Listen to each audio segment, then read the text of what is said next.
a list of sayings. He stopped to reach over to his desk, pick up a leather-bound Bible, and rustle through its well-worn pages. But, for example, Luke 7:18 through 23, and Matthew 11, verses 2 through 6, say that John the Baptist sent his messengers to ask Jesus if he really was the Christ, the Messiah they were waiting for. Jesus replied in essence, "Tell him to consider my miracles. Tell him what you've seen. The blind see, the deaf hear, the lame walk, the poor have good news preached to them." So even in Q, he concluded, there is clearly an awareness of Jesus' ministry of miracles. Blomberg's mention of Matthew brought to mind another question concerning how the Gospels were put together. Why, I asked, would Matthew, purported to be an eyewitness to Jesus, incorporate part of a Gospel written by Mark, whom everyone agrees was not an eyewitness? If Matthew's Gospel was really written by an eyewitness, you would think that he would have relied on his own observations. Blomberg smiled. It only makes sense if Mark was indeed basing his account on the recollections of the eyewitness Peter, he said. As you said yourself, Peter was among the inner circle of Jesus and was privy to seeing and hearing things that the other disciples didn't. So it would make sense for Matthew, even though he was an eyewitness, to rely on Peter's version of events as transmitted through Mark. Yes, I thought to myself, that did make some sense. In fact, an analogy began to form in my mind from my years as a newspaper reporter. I recall being part of a crowd of journalists that once cornered the famous Chicago political patriarch, the late Mayor Richard J. Daley, to pepper him with questions about a scandal that was brewing in the police department. He made some remarks before escaping into his limousine. Even though I was an eyewitness to what had taken place, I immediately went to a radio reporter who had been closer to Daley and asked him to play back the tape of what Daley had just said. That way I could make sure I had his words correctly written down. That, I mused, was apparently what Matthew did with Mark. Although Matthew had his own recollections as a disciple, his quest for accuracy prompted him to rely on some material that came directly from Peter in Jesus' inner circle.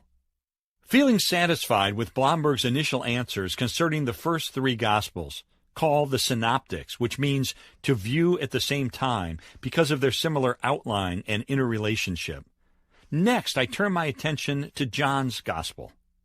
Anyone who reads all four Gospels will immediately recognize that there are obvious differences between the Synoptics and the Gospel of John, and I wanted to know whether this means there are irreconcilable contradictions between them. Could you clarify the differences between the Synoptic Gospels and John's Gospel? I asked Blomberg. His eyebrows shot up. Huge question, he exclaimed. I hope to write a whole book on the topic.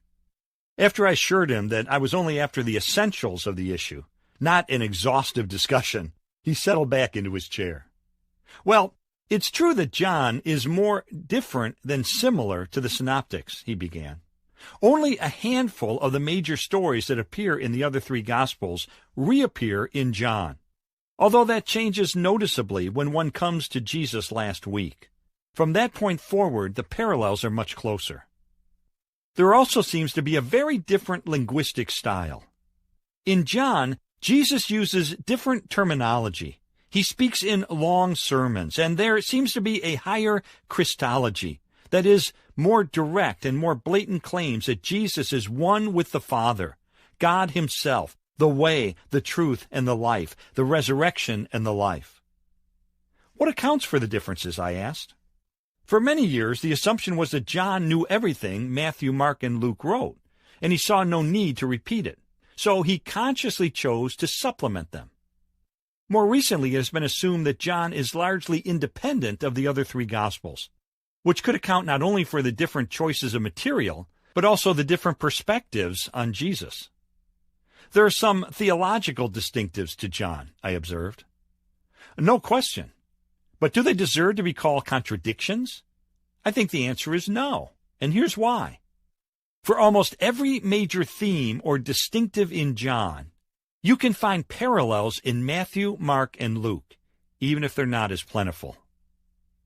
That was a bold assertion. I promptly decided to put it to the test by raising perhaps the most significant issue of all concerning the differences between the synoptics and John's gospel. John makes very explicit claims of Jesus being God, which some attribute to the fact that he wrote later than the others and began embellishing things, I said. Can you find this theme of deity in the synoptics? Yes, I can, he said. It's more implicit, but you find it there. Think of the story of Jesus walking on the water, found in Matthew 14, 22 through 33, and Mark 6, 45 through 52. Most English translations hide the Greek by quoting Jesus as saying, "Take courage, it is I." Actually, the Greek literally says, "Fear not, I am." Those last two words are identical to what Jesus said in John 8:58, when he took upon himself the divine name, I am, which is the way God revealed himself to Moses in the burning bush in Exodus 3:14. So Jesus is revealing himself as the one who has the same divine power over nature as Yahweh, the God of the Old Testament. I nodded. That's one example, I said. Do you have any others? Yes, I could go on along those lines, Blomberg said. For instance, Jesus' most common title for himself in the first three Gospels is Son of Man. And I raised my hand to stop him. Hold on, I said. Reaching into my briefcase, I pulled out a book and leafed through it until I located the quote I was looking for. Karen Armstrong, the former nun who wrote the bestseller A History of God, says it seemed that the term Son of Man simply stressed the weakness and mortality of the human condition. So by using it, Jesus was merely emphasizing that he was a frail human being who would one day suffer and die. If that's true, I said, that doesn't sound like much of a claim to deity. Blomberg's expression turned sour. Look, he said firmly, contrary to popular belief, Son of Man does not primarily refer to Jesus' humanity. Instead, it's a direct allusion to Daniel chapter 7, verses 13 and 14. With that, he opened the Old Testament and read those words of the prophet Daniel. In my vision at night I looked, and there before me was one like a son of man, coming with the clouds of heaven. He approached the Ancient of Days and was led into his presence. He was given authority, glory, and sovereign power. All peoples, nations, and men of every language worshipped him. His dominion is an everlasting dominion that will not pass away, and his kingdom is one that will never be destroyed. Blomberg shut the Bible. So look at what Jesus is doing by applying the term Son of Man to himself, he continued. This is someone who approaches God himself in his heavenly throne room and is given universal authority and dominion. That makes Son of Man a title of great exaltation, not of mere humanity. Later I came upon a comment by another scholar whom I would soon interview for this book, William Lane Craig, who has made a similar observation. He said, Son of Man is often thought to indicate the humanity of Jesus, just as the reflex expression Son of God indicates his divinity. In fact, just the opposite is true.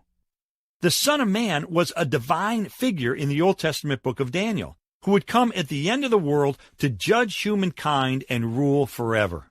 Thus, the claim to be the Son of Man would be, in effect, a claim to divinity. Continued Blomberg, in addition, Jesus claims to forgive sins in the synoptics, and that's something only God can do. Jesus accepts prayer and worship. Jesus says, whoever acknowledges me, I will acknowledge before my Father in heaven. Final judgment is based on one's reaction to whom? This mere human being? No, that would be a very arrogant claim. Final judgment is based on one's reaction to Jesus as God. As you can see, there's all sorts of material in the synoptics about the deity of Christ that then merely becomes more explicit in John's Gospel. In authoring the last Gospel, John did have the advantage of being able to mull over theological issues for a longer period of time. So I asked Blomberg, Doesn't the fact that John was writing with more of a theological bent mean that his historical material may have been tainted and therefore less reliable? I don't believe John was more theological, Blomberg stressed. He just has a different cluster of theological emphases. Matthew, Mark, and Luke each have very distinctive theological angles that they want to highlight. Luke, the theologian of the poor and of social concern. Matthew, the theologian trying to understand the relationship of Christianity and Judaism. Mark, who shows Jesus as a suffering servant. You can make a long list of the distinctive theologies of Matthew, Mark, and Luke. I interrupted because I was afraid Blomberg was missing my broader point. Okay, but don't those theological motivations cast doubt on their ability and willingness to accurately report what happened? I asked. Isn't it likely that their theological agenda would prompt them to color and twist the history they recorded? It certainly means that, as with any ideological document, we have to consider that as a possibility, he admitted. There are people with axes to grind who distort history to serve their ideological ends. But unfortunately, people have concluded that always happens, which is a mistake. In the ancient world, the idea of writing dispassionate, objective history merely to chronicle events with no ideological purpose was unheard of. Nobody wrote history if there wasn't a reason to learn from it. I smiled. I suppose you could say that makes everything suspect, I suggested. Yes, at one level it does, he replied. But if we can reconstruct reasonably accurate history from all kinds of other ancient sources, we ought to be able to do that from the Gospels, even though they too are ideological. Blomberg thought for a moment, searching his mind for an appropriate analogy to drive home his point.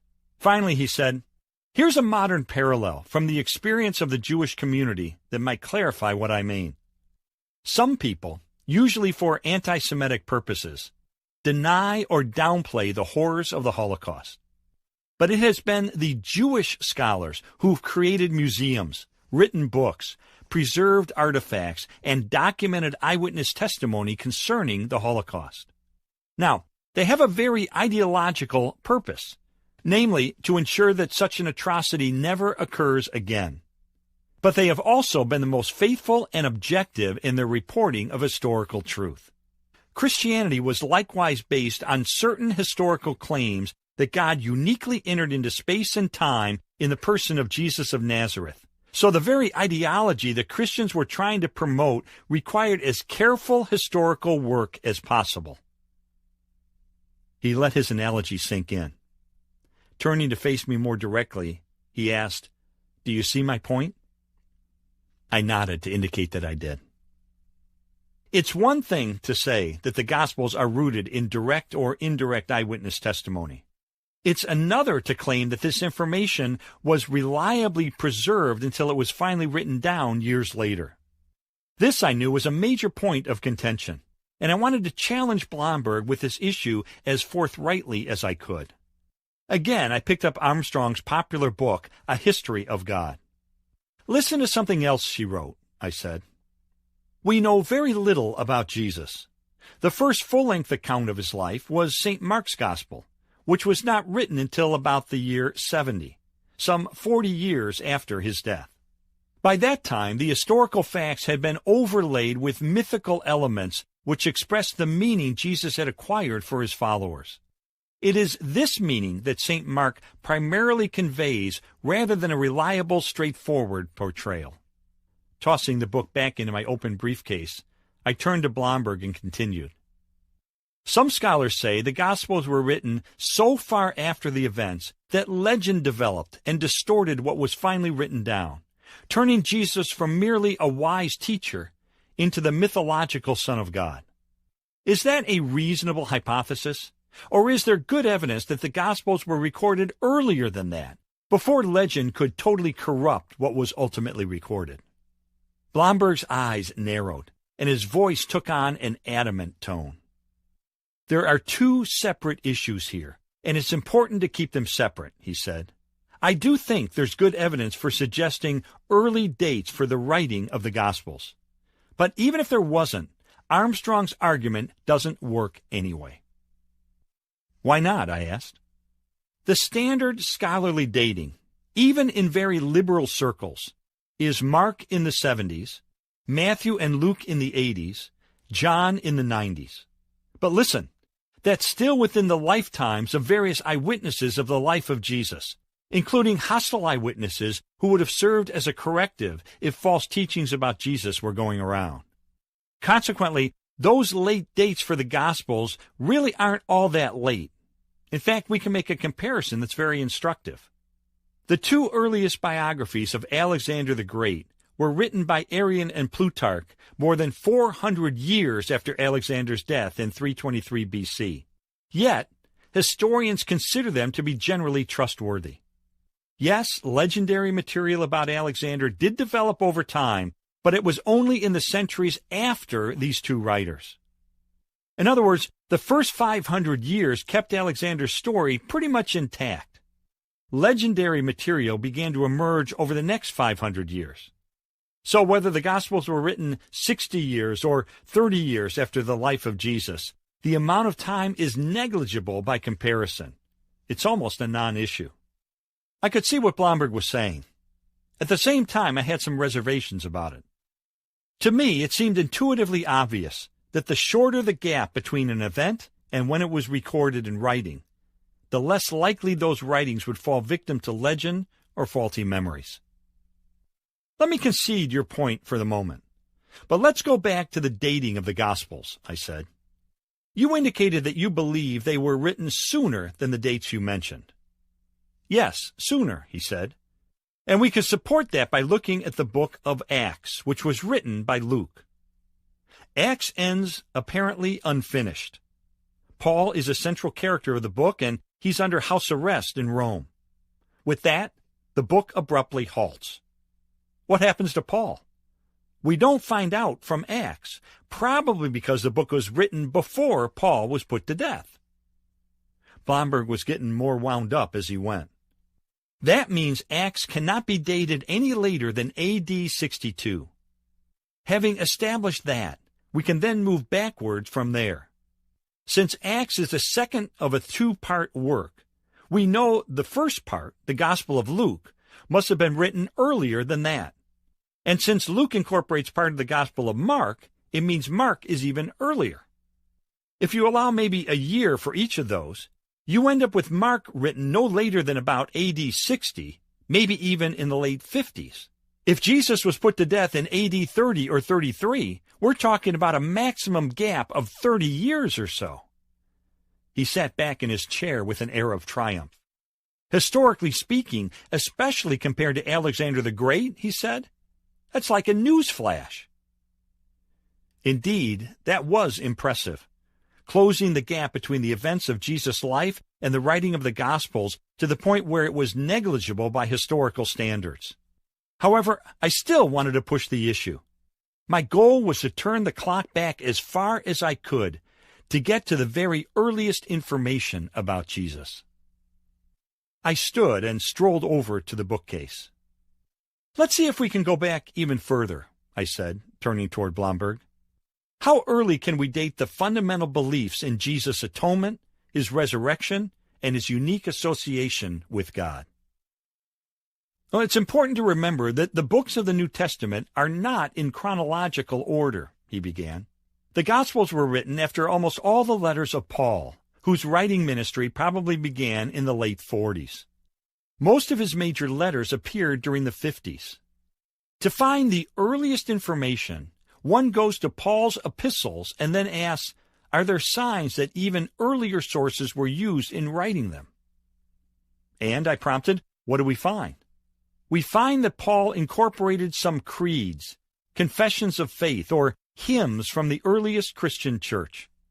These go way back to the dawning of the church soon after the resurrection.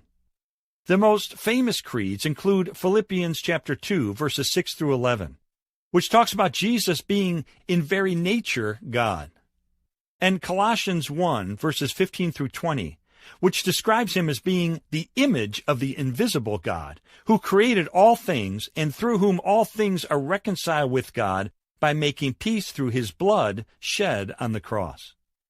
Those are certainly significant in explaining what the earliest Christians were convinced about Jesus. But perhaps the most important creed in terms of the historical Jesus is 1 Corinthians 15, where Paul uses technical language to indicate he was passing along this oral tradition in relatively fixed form. Blomberg located the passage in his Bible and read it to me.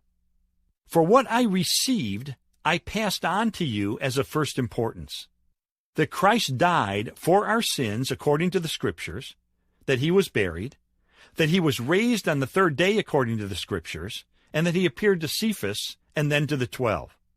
After that, he appeared to more than 500 of the brothers and sisters at the same time, most of whom are still living, though some have fallen asleep. Then he appeared to James, then to all the apostles. And here's the point, Blomberg said. If the crucifixion was as early as AD 30, Paul's conversion was about 32. Immediately, Paul was ushered into Damascus, where he met with a Christian named Ananias and some other disciples. His first meeting with the apostles in Jerusalem would have been about AD 35. At some point along there, Paul was given this creed, which had already been formulated and was being used in the early church. Now, here you have the key facts about Jesus' death for our sins, plus a detailed list of those to whom he appeared in resurrected form, all dating back to within 2 to 5 years of the events themselves. That's not later mythology from 40 or more years down the road, as Armstrong suggested. A good case can be made for saying that Christian belief in the resurrection, though not yet written down, can be dated to within 2 years of that very event. This is enormously significant, he said, his voice raising a bit in emphasis. Now you're not comparing 30 to 60 years with 500 years as generally acceptable for other data. You're talking about 2. I couldn't deny the importance of that evidence. It certainly seemed to take the wind out of the charge that the resurrection, which is cited by Christians as the crowning confirmation of Jesus' divinity, was merely a mythological concept that developed over long periods of time as legends corrupted the eyewitness accounts of Christ's life. For me, this struck especially close to home. As a skeptic, that was one of my biggest objections to Christianity. I leaned against the bookcase. We had covered a lot of material, and Blomberg's climactic assertion seemed like a good place to pause. It was getting late in the afternoon. We had been talking for quite a while without a break. However, I didn't want to end our conversation without putting the eyewitness accounts to the same kind of test to which a lawyer or journalist would subject them. I needed to know, would they stand up under that scrutiny, or would they be exposed as questionable at best or unreliable at worst? The necessary groundwork having been laid, I invited Blomberg to stand and stretch his legs before we sat back down to resume our discussion.